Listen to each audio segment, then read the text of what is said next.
ઓમ શ્રી ગણેશાય નમઃ. જય શ્રી કૃષ્ણ મિત્રો. માં પાર્વતીના લાંબા વાળ. સરસ મજાની કથા છે મિત્રો, સાંભળજો. આ કથામાંથી આપણને શીખવા મળશે ઘણું બધું.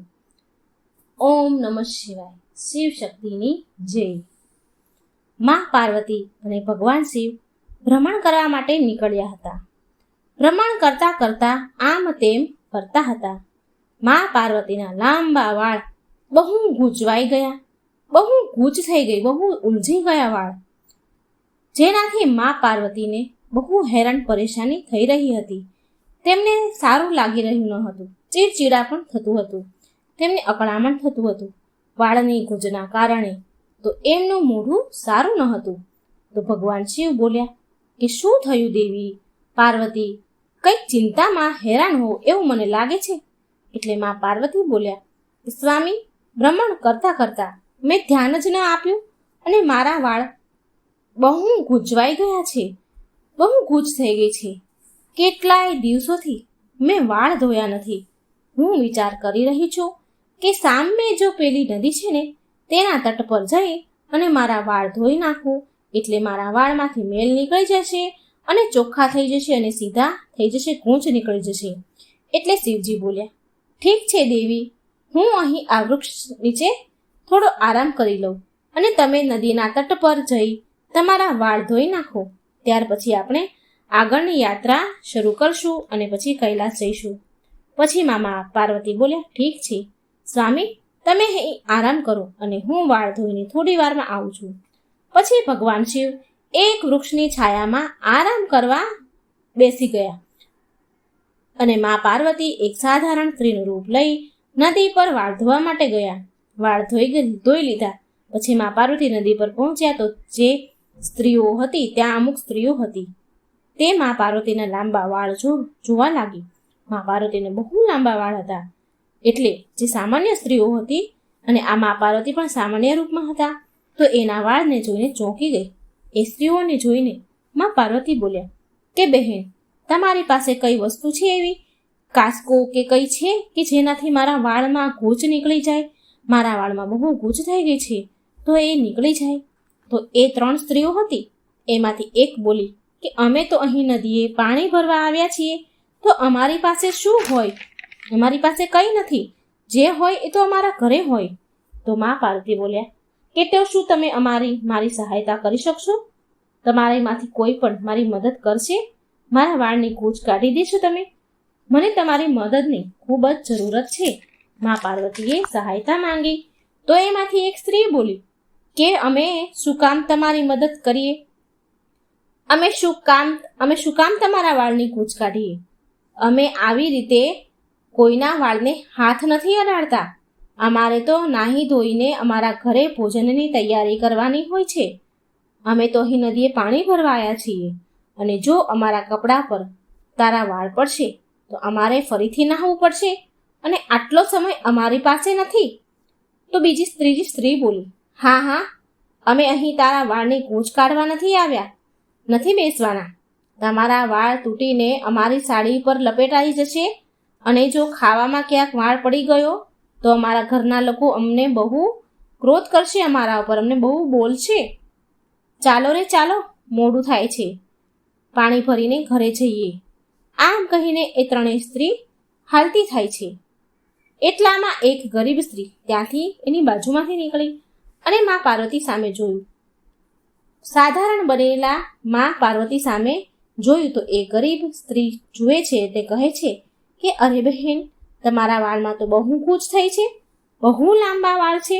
લાંબા વાળમાં કેટલી ગૂંચ છે? તમારા વાળમાં તો કાસ્કો ફેરવીને ગૂંચ કાઢવી પડશે અને થોડું તેલ લગાવવું પડશે, એટલે વાળ થોડા મુલાયમ થઈ જશે અને સરળતાથી પછી ગૂંચ નીકળી જશે.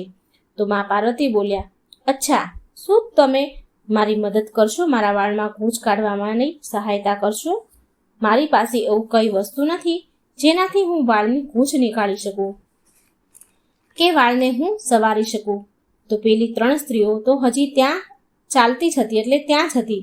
તો એમાંથી એક બોલી કે અરે, આના ઘરમાં એક વખત ખાવાનું નથી હોતું, ખાવાનું પણ નથી હોતું. એક વખત ખાવાનું બને ને એટલું તેલ નથી હોતું. રોટલી બને એટલું તેલ નથી હોતું, તો તારા વાળમાં લગાવવાનું તેલ એ ક્યાંથી લાવશે? આ શાંતિ તો બહુ ગરીબ છે અને એની એક ઝૂંપડીમાં રહે છે. તો એ ગરીબ સ્ત્રી શાંતિ હતી એ બોલી. મા પાર્વતીને કહે છે કે બહેન, તમે આની વાતોમાં ધ્યાન ન આપો. મારા જેવી ગરીબ સ્ત્રીને આવી વાતો રોજ સાંભળવાની, સહન કરવાની આદત પડી ગઈ છે. બહેન, હું ઘરેથી હમણાં જ તેલ અને કાસ્કો લઈને આવું છું. પછી શાંતિ તેના ઘરે તેલ અને કાસ્કો લેવા ગઈ અને થોડી વાર પછી એ તેલ અને કાસ્કો લઈને પાછી આવી એટલે મા પાર્વતી પાસે પહોંચી. શાંતિએ મા પાર્વતીના વાળમાં થોડું થોડું તેલ નાખ્યું. સરસ મજાનું માતાજીના માથાના વાળમાં તેલ નાખ્યું એટલે વાળ મુલાયમ થઈ ગયા અને શાંતિ બહુ પ્રેમથી શાંતિથી ધીરે ધીરે મા પાર્વતીના વાળમાં ગૂંચ કાઢી રહી હતી. ધીરે ધીરે વાળ સીધા થવા લાગ્યા, ગૂંચ નીકાળવા લાગી. જેમ જેમ શાંતિ વાળની ગૂંચ કાઢતી તો અમુક વાળ તૂટીને તે શાંતિના ખોળામાં પડતા અને એ જોઈને શાંતિ તો હેરાન રહી ગઈ કે જે પણ વાળ શાંતિના ખોળામાં પડે એ બધા સોનાના થઈ જતા હતા. મા પાર્વતી મંદ મંદ હસી રહ્યા હતા.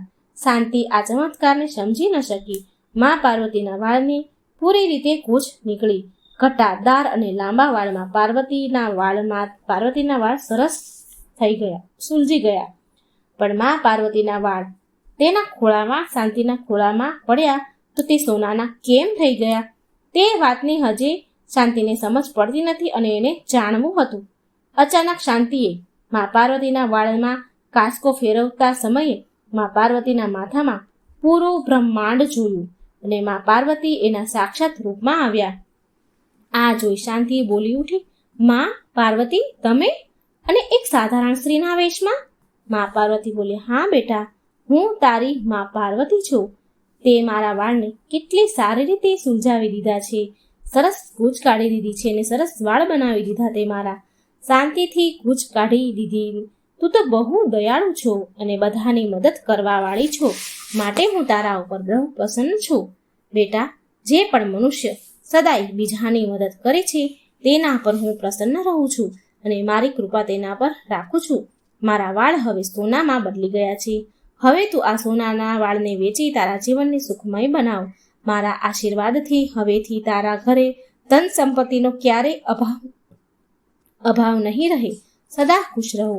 શાંતિની આંખમાં તો આંસુ નીકળી ગયા અને બોલી, દેવી મૈયા, તમારી સદાય જય હો. મા પાર્વતી, તમારી સદાય જય હો. મા પાર્વતી, જય હો. ત્યાર પછી મા પાર્વતી ત્યાંથી અંતર્ધ્યાન થઈને શિવજી પાસે આવ્યા. શાંતિની ઉદાસીનતાની દયાના કારણે તેની કિસ્મત બદલી ગઈ અને તેનું જીવન સુખ શાંતિથી ભરાઈ ગયું, ધન સંપત્તિથી સંપૂર્ણ થયું. તો આ વાર્તાથી મિત્રો આપણને એ શીખ મળે છે કે આપણે સદાય બીજા ઉપર દયા રાખવી જોઈએ, કરુણા રાખવી જોઈએ, જેનાથી ભગવાન હંમેશા આપણાથી પ્રસન્ન રહે છે અને તેમના આશીર્વાદ સદાય આપણા પર જ બન્યા રહે છે. તો મિત્રો, જો તમને આ વાર્તા સારી લાગે, આમાંથી કંઈ શીખ મળી હોય તો આ વિડીયોને લાઇક કરજો, શેર કરજો અને મારી આ ચેનલને સબસ્ક્રાઈબ પણ જરૂર કરજો. જય શ્રી કૃષ્ણ. રાધે રાધે. Thank you.